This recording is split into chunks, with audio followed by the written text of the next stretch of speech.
नमस्कार नमस्कार श्रोते हो. आज मराठी भाषा गौरव दिवस आहे. आपली मराठी भाषा जगभर बोलली जाते. महाराष्ट्रातल्या घराघरात मराठी भाषा नक्कीच बोलली जाते. आपल्या आजी आजोबा गोष्टी सांगतात, खेळ खेळतात आणि हसत खेळत मुलांच्यात संस्कार रुजवले जातात, तेही मराठीतच. आई वडील दोघंही दिवसभर कामानिमित्त बाहेर असतील तर मुलं एकटी पडतात. आणि अशा वेळी मुलांचा सर्वांगीण विकास होण्याकरता बालक आणि पालक यांच्यात संवाद हवा. याकरताच पालकांना काही महत्त्वाच्या टिप्स आणि एकूणच पालकांची जबाबदारी याविषयी आज आपण जाणून घेणार आहोत. त्याकरता मानसोपचार तज्ज्ञ आणि समुपदेशक डॉक्टर शाश्वत शेरे यांना आपण आमंत्रित केलंय. डॉक्टर, आकाशवाणीच्या स्टुडिओमध्ये आपलं स्वागत. नमस्कार. पूर्वीच्या काळी संध्याकाळी शुभं करोती म्हणजे परवा जा घरोघरी म्हटला जायचा. काळाबरोबर हे मागे पडलं. मोठ्या माणसांकडे बघत आपोआप घरी समाजात कसं वावरावं याचं शिक्षण मिळायचं. आजच्या पालकांनी मुलांच्या सर्वांगीण व्यक्तिमत्व फुलण्याकरता, उत्तम होण्याकरता काय करावं याबद्दल आपण काय सांगाल? सर्वात महत्त्वाची गोष्ट असते की आपल्या पाल्याबद्दल किंवा आपल्या मुलाबद्दल प्रत्येक पालकाला असं वाटत असतं की त्याने सर्वोत्तम व्हावं. हं, प्रत्येक मुलाची कपॅसिटी वेगळी असते, क्षमता वेगळी असते. हे ध्यानात घेऊन त्यांनी आपल्या मुलाकडे सजगतेने पाहायला हवं. त्यांनी मुलाचं मन जाणून घेणं हे सगळ्यात महत्त्वाचं आहे आणि ते जाणून घेण्यासाठी त्यांच्यामध्ये चांगला संवाद असणं ही सर्वात महत्त्वाची गोष्ट आहे. मला वाटतं आजच्या परस्परातला संवादच हरवलाय की काय? नक्कीच. आज मोठ्या माणसांमधला देखील संवाद हरवलेला आपण पाहतो आहोत, की माणसं आपापल्या मोबाईलमध्येच संवाद करत असतात हं, आणि प्रत्यक्षात संवाद, प्रत्यक्ष भेटी या खूप कमी होत चालल्या आहेत. हो. आणि याचीच सुरुवात लहानपणापासूनच होते आहे हं, आणि म्हणूनच लहानपणापासूनच संवाद जो कमी होतोय त्याचे फार मोठे दुष्परिणाम पुढे जाऊन आपल्याला दिसून येतात. हं, अगदी थोडक्यात सांगायचं तर अगदी जेव्हा मूल बोलायलाही शिकलेलं नसतं आणि त्यावेळी त्याच्याशी संवाद साधणं, हं, जसं तुम्ही म्हणाला की गोष्टी सांगत असत आपले हं, आई वडील आपल्याला, हं, इतर माणसं गोष्टी सांगत असत, त्या गोष्टीमधून जरी मुलाला ते बोलता येत नसलं तरी मूल ऐकत असे हं, आणि त्यातून त्याला भाषेची समज वाढत असे आणि वेगवेगळ्या संकल्पना समजण्याला मदत होत असे. हं.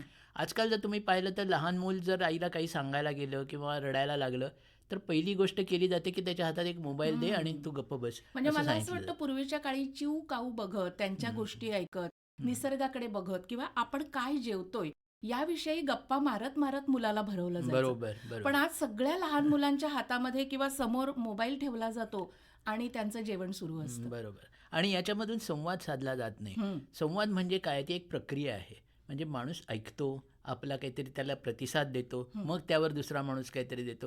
हा असा इंटरॅक्टिव्ह म्हणजे परस्पर संवाद आहे. हं, हं, आणि जर तुम्ही काहीतरी असं यंत्र समोर ठेवलं तर ते तसा संवाद करू शकत नाही हं. आणि मग त्यामुळे मूल शिकत नाही. हां, मुलाच्या कानावर फक्त जे शब्द पडतात किंवा समोर जी चित्र दिसतात तेवढंच त्याला कळतं. हां. म्हणजे पण या ज्या समस्या आहेत या लक्षातच येत नाहीत. अगदी बरोबर आहे. आणि त्याच्यामुळेच होतं असं, की मग जेव्हा मूल मोठं व्हायला लागतं, त्यावेळेस कधी-कधी मूल स्वतः जाऊन आई-वडिलांना काहीतरी सांगायचा प्रयत्न करत असतं. हं, आई-वडील आपापल्या कामामध्ये तरी असतात किंवा स्वतःच्या मोबाईलवरती असतात हं, आणि मग ते त्याला नुसताच हूं, हूं असा प्रतिसाद देतात.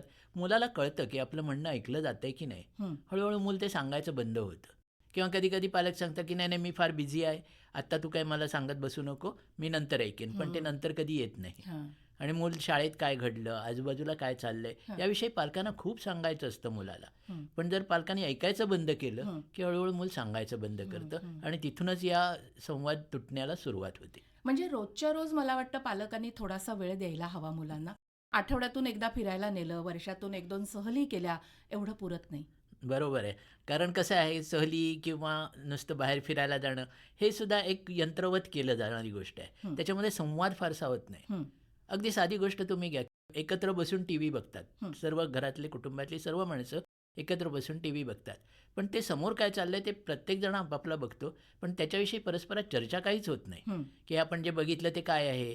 ते त्याच्याबद्दल काय विचार केला पाहिजे? हं, हे जे घडतंय ते बरोबर आहे की नाही? हं, काय योग्य आहे त्यातलं? काय हं, अयोग्य आहे? हं, याच्याविषयी मुलांशी कोणीच चर्चा करत नाही. हं, आणि म्हणून मग मुलं आपले निष्कर्ष काहीतरी वेगळे काढत राहतात. हं. टीव्हीवरती सुद्धा अनेक वाहिन्या आहेत.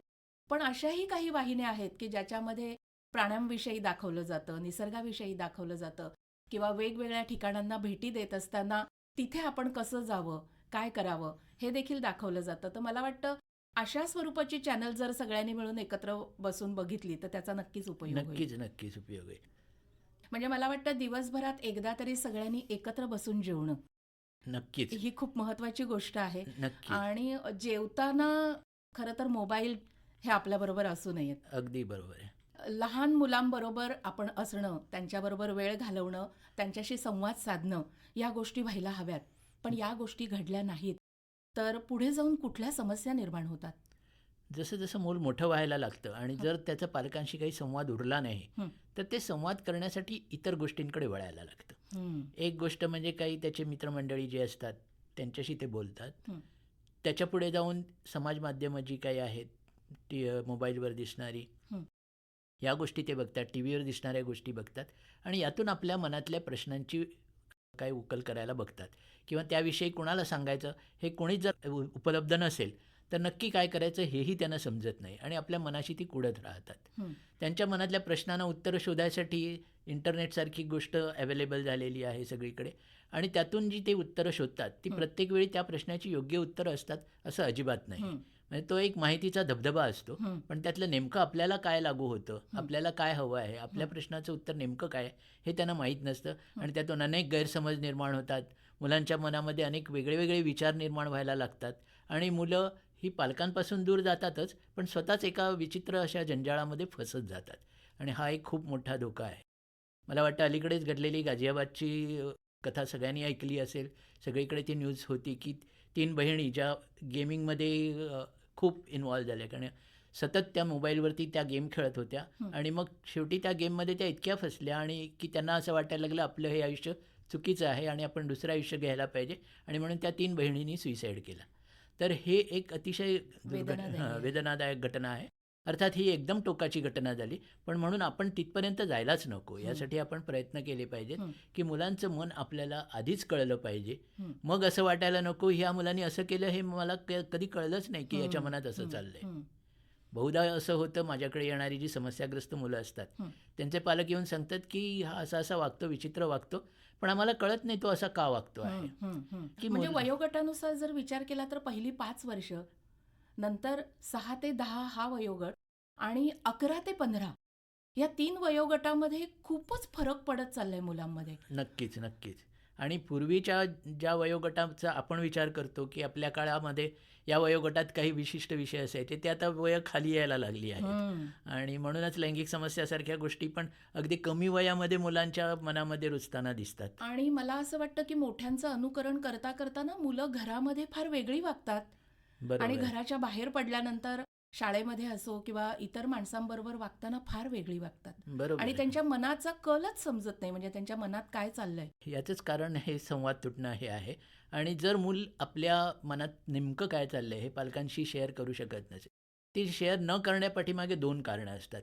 एक तर मुलाला असं वाटतं की यांना काय आपल्यामध्ये इंटरेस्ट नाही आहे हं. आणि म्हणून ते सांगायचं बंद करतात आणि दुसरं कारण असं की आपण जे काय सांगू त्याच्यावर विचित्र प्रतिक्रिया पालक देतात असं मुलांना वाटतं. हं. कदाचित पालकांच्या दृष्टीने ती प्रतिक्रिया योग्य असेल म्हणजे त्याला ओरडतात, रागावतात, त्याच्यावर टीका करतात किंवा जे काय असेल ते. परंतु हे सगळं आपल्या नकारार्थी जर गोष्टी सतत त्या मुलाच्या मनावरती येत राहिल्या आपण जे काय बोलतो त्याच्याबद्दलच्या तर ते बोलायचं बंद करून टाकतं. कारण त्याला वाटतं की हे असं सहन करण्यापेक्षा आपण बोलूयाच नको. हां. मग तो बाहेरच्यांशी संवाद साधायला लागतो चॅटिंगच्या माध्यमातून. बरोबर. आणि ते नेहमीच योग्य असतं असं नाही. असं नाही. त्याच्यामध्ये खूप धोके असतात की त्या चॅटिंगचा उपयोग त्या मुलाला म्हणजे बुली करण्यामध्ये त्याच्यावरती काही दबाव टाकण्यासाठी केला जातो. हं. काही वेळा त्यातून ब्लॅकमेलसारखे प्रकार घडतात हं. आणि आता AI मुळे काही फोटो मॉर्फ करतात आणि ते पसरवतात हं. आणि त्यातून पैशांची मागणी केली जाते. असे अनेक धोके आहेत की जे मुलांना अजून कळलेले नाही आहे. हं. आणि ज्यांचा इतरांशी संवाद नसतो ती मुलं गेमिंग खेळत राहतात. बरोबर. तर ते सुद्धा धोकादायक आहे. अगदी. पूर्वी मुलांना खेळायला म्हणजे मैदानात पाठवत असत. हं. आजकाल मुलांना मैदान माहीतच नाही असं झालेलं आहे आणि त्याच्यामुळे एकमेकांशी बोलणं, त्या गेममधलं जे काय हरणं, जिंकणं हे असतं ते अनुभवणं आणि त्याला तोंड देणं हे सगळं मुलं विसरले. हं. कसं असतं की हे जे डिजिटल गेम असतात किंवा मोबाईलवरचे असतात, कॉम्प्युटरवरचे असतात, त्या कुठच्याही गेममध्ये तुम्ही जर हरलात किंवा हरायला लागलात, हं. तर तुम्हाला तो गेम संपवता होता, रिसेट बटन दाबता येतं आणि पुन्हा नव्याने गेम सुरू करता येतो. हं, पण खऱ्या आयुष्यात असं घडत नाही. हं. खऱ्या आयुष्यामध्ये आपण असं रिसेट करू शकत नाही, पाठी जाऊ शकत नाही आणि नव्याने खेळ सुरू करू शकत नाही आणि त्याला बऱ्याच वेळ वेळा. द्यावा लागतो खूप. आणि त्यासाठी पराभव पचवणं आणि हं. तरी उभं राहून पुढे जाणं हे मुलं या खेळामधून शिकत असतात. हं. जे मैदानी खेळ असतात की जिथे ग्रुपने एकमेकांना सहाय्य करून टीमने खेळायचे खेळ असतात, मग ते कुठचेही असू देत. तर त्याच्यातून मूल हे शिकत असतं की आपण एकमेकांना सहकार्य कसं करायचं, आपण पराभव कसा पचवायचा, पुन्हा जिद्दीने कसं लढायचं, या गोष्टी ते शिकत असतात. पण या गोष्टी या कॉम्प्युटर गेममध्ये उपलब्ध नसतात.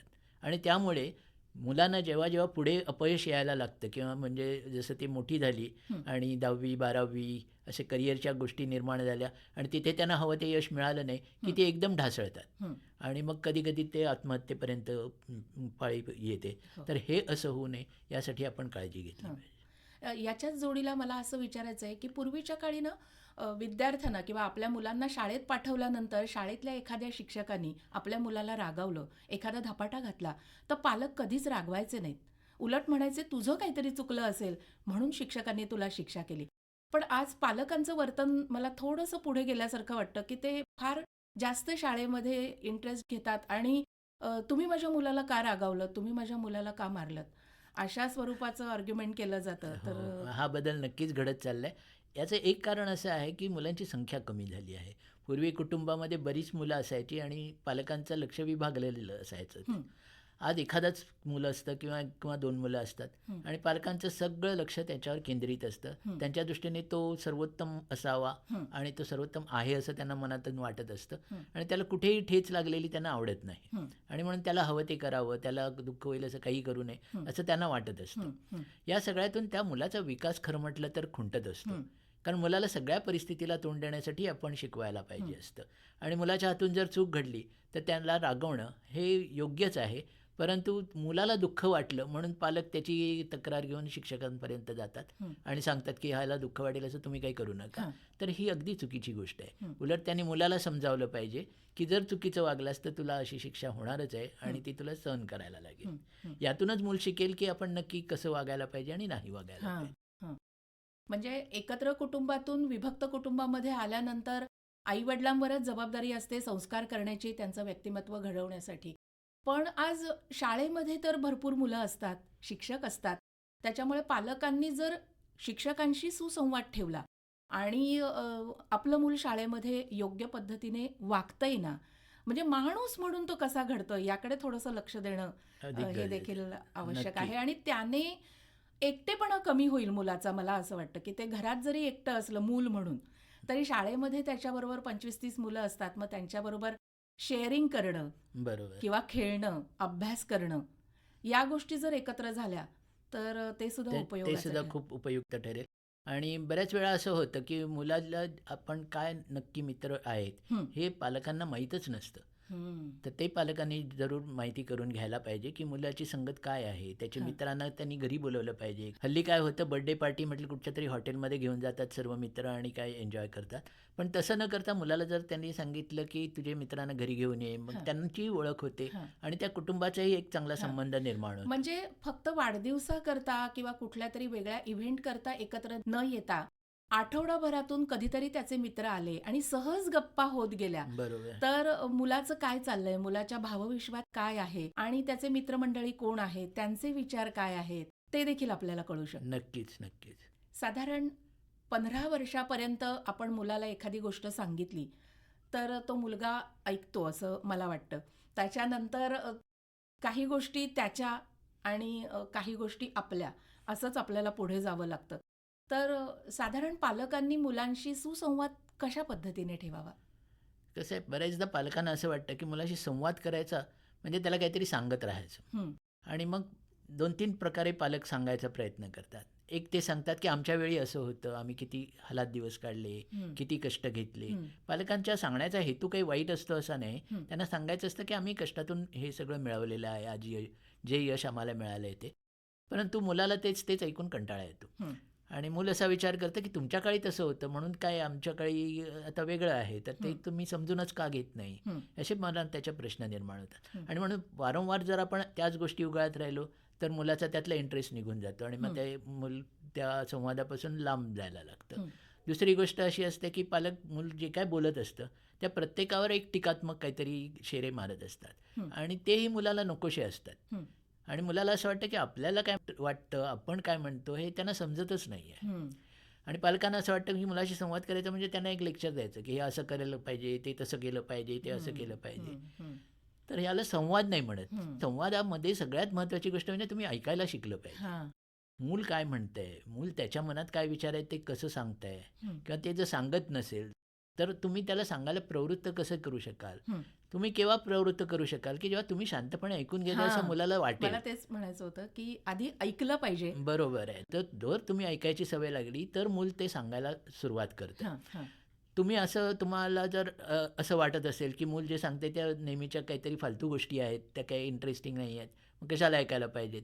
पण जेव्हा तुम्ही मुलाचं हे ऐकायला सुरुवात करता तेव्हा मग काही धोकादायक गोष्टी जर मुलाच्या विश्वात घडत असतील तर त्या मूल सांगायला लागेल हं, तुम्हाला. हं, तुम्ही अशी अपेक्षा कराल की केवळ त्याच गोष्टी काय ज्या गुप्त मुलाने ठेवलेल्या आहेत त्या आपल्याला कळल्याच पाहिजेत. हं, तर आधी तुम्ही साध्या गोष्टी ऐकायची त्याची सवय ठेवा, हं. तरच मुलं त्या गोष्टी तुमच्याकडे शेअर करेल. हं, हं, नाहीतर ते करणारच नाही. हं. म्हणजे ते नकळत कळेल आपल्याला. बरोबर. त्यांच्याशी जर सुसंवाद असेल तर सुसंवाद आपण असेल त्यांचं तर ऐकत असू तर. नक्की हां, नक्की कळेल. आणि मला वाटतं पालकत्वाची ही गुरुकिल्लीच म्हणायला हवी, की थोडंसं तुझं आणि बरंचसं माझं, पण ते नकळत तुम्ही जर करत गेलात. म्हणजे बरोबर. पूर्वीच्या काळी काऊचिऊच्या गोष्टी सांगत जेवण कधी संपायचं हे कळायचं नाही. त्याचप्रमाणे आज पालकांनी थोडंसं आजूबाजूला काय चाललंय, जगामध्ये काय चाललंय यावर जर गप्पा मारल्या आणि हळू त्याच्या मनापर्यंत शिरलं, तर तो नक्कीच बोलका होईल आणि नक्की, त्याच्या मनातलं तो सांगेल आपल्या पालकांना. नक्की. दुसरं एक असं म्हटलं जातं, की मुलांना वेळ दिला पाहिजे, वेळ दिला पाहिजे. तर क्वालिटी टाईम आणि क्वांटिटी टाईम यामध्ये काय सांगाल? हां, बरेचदा असं पालकांना वाटतं, की आमच्याकडे वेळच कुठे असतो. हं, आम्हाला ऑफिसची कामं असतात, नंतर इतर काही कामं असतात. हं, इतर आमची कामं स्वतःची असतात, आम्हाला हं, कुठे जायचं असतं.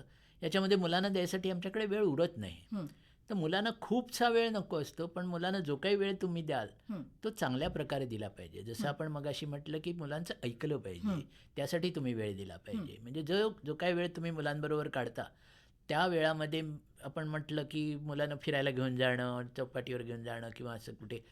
पण याच्यामध्ये जर तुम्ही मुलांशी काही बोलत नसाल, तर त्याचा काही उपयोग नाही. हं, तुम्ही मुलांशी खेळलं पाहिजे. हं, तुम्ही वेगवेगळ्या प्रकारे खेळलं पाहिजे. त्याच्याशी गप्पा मारल्या पाहिजेत, हं, गोष्टी सांगितल्या पाहिजेत. आणि या गोष्टींमधून मुलांना कळायला पाहिजे, की आजूबाजूला काय चालतं, हं, कसं चालतं, त्यातलं चांगलं काय, वाईट काय. हं. आपण मगाशी म्हटलं तसं दिवसभरात एकदा तरी एकत्र बसून जेवलं पाहिजे किंवा टीव्हीवरचे कार्यक्रम असतील ते सुद्धा एकत्र बघायला हरकत नाही. पण सगळेजण टीव्हीवरचे कार्यक्रम बघताना एकमेकांशी चर्चा करत नाहीत किंवा बोललं जात नाही. तर त्याबद्दल काय सांगाल? बरोबर आहे. आपण सगळेजण फक्त बघतो आणि आपापल्या मनामध्ये परत जातो. तसं नाही व्हायला पाहिजे.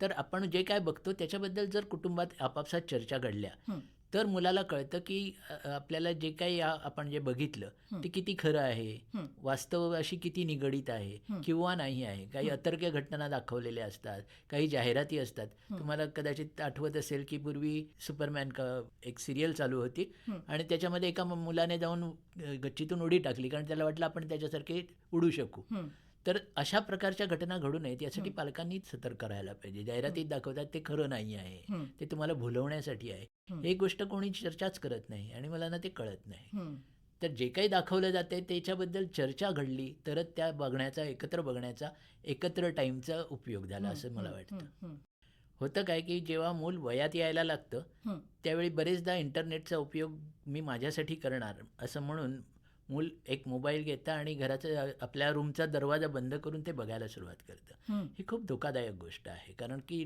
जसं आपण म्हटलं की इंटरनेट ही एक खिडकी आहे, ज्यातून काही आत येऊ शकतं. हं, हं. त्याच्याशी थोडंसं गोड बोलून बरोबर आहे. आणि संवाद कसं साधून आहे की मूल काय बघतंय, हां, ते काय त्याच्याबद्दल काय विचार करतंय, हे आपण नक्कीच जाणून घ्यायला पाहिजे आणि ते मुलाला बोलण्यासाठी मुलाला तुमच्याबरोबर हे शेअर करणं सेफ वाटलं पाहिजे. हं, तर हं, मुलाला असं वाटलं पाहिजे की तुम्ही ऐकून घ्याल की त्याला काय वाटतं, हं, हं, काय बघतो आणि हं, त्याच्याबद्दल चर्चा होऊ शकेल. हं, जिथे चर्चाच नसते तिथे मुलाला भीती वाटते की हे तर कळलं तर पालक आपल्याला ओरडतील, हं. मग आपल्याला एक दंडुका देतील किंवा काय. हं. आणि म्हणून म्हणजे मग आपण जरी मुलं- पालक असलो तरी सुद्धा मित्रत्वाच्या नात्याने त्याच्याशी अगदी गप्पा अगदी. मारल्या आणि पाहिजेत. जसं मुलाचं वय वाढत जातं तसं त्याला स्वतःची एक ओळख निर्माण करायची असते. हं. आणि त्यामुळे सगळ्याच गोष्टीमध्ये पालकांनी नाक खुपसू नये असंही त्याला वाटत असतं. हं.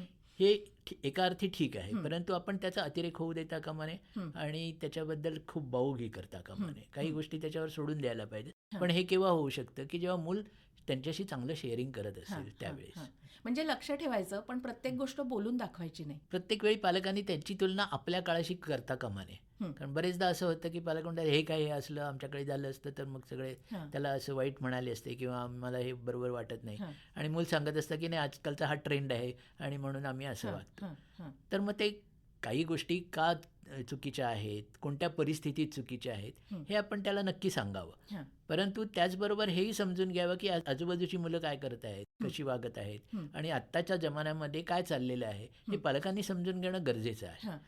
एक ह्यातले काही जे उपाय आहेत परस्पर संवाद कुटुंबातला वाढवण्यासाठी, हं. त्यात एक संकल्पना आहे की कुटुंबाची एक दरमहा किंवा शक्य असेल तर दर आठवड्याला हं. एक मीटिंग घ्यावी, सभा घ्यावी. बर.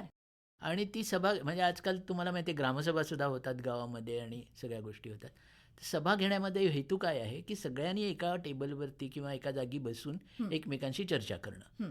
आणि मग त्या प्रत्येक सभेमध्ये आपले अजेंडा काय असेल किंवा मुद्दे काय असतील. हं. तर मागच्या सभेत काय झालं, पहिला मुद्दा. हं. हं. नंतरचा मुद्दा काय की या गेल्या जो काय महिना असेल किंवा आठवडा असेल जे काय त्यामध्ये घडलेल्या गोष्टी कोणाला एकमेकांशी शेअर करायच्या असतील की माझ्या आयुष्यात असं असं झालं हं. किंवा माझ्या शाळेमध्ये आज असं झालं, परवा त्यात असं झालं, हं. तर हे त्यांनी त्यावेळी सांगायचं. हं. त्याच्यानंतर त्याबद्दल इतरांनी सगळ्यांनी चर्चा करायची. हं.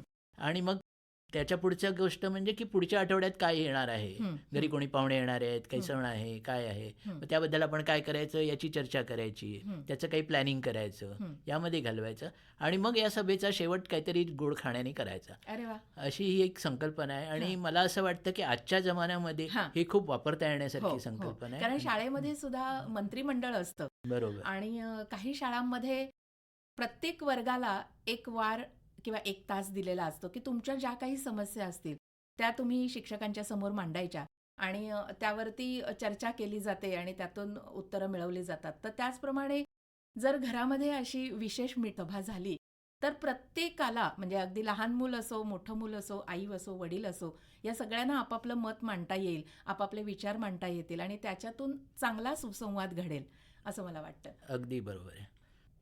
तर श्रोते हो, आपल्या मुलांबरोबर आपण सुसंवाद कसा साधायचा याविषयी आज आपण मानसोपचार तज्ज्ञ आणि समुपदेशक डॉक्टर शाश्वत शेरे यांच्याशी गप्पा मारल्या, त्यांच्याकडून अनेक गोष्टी जाणून घेतल्या.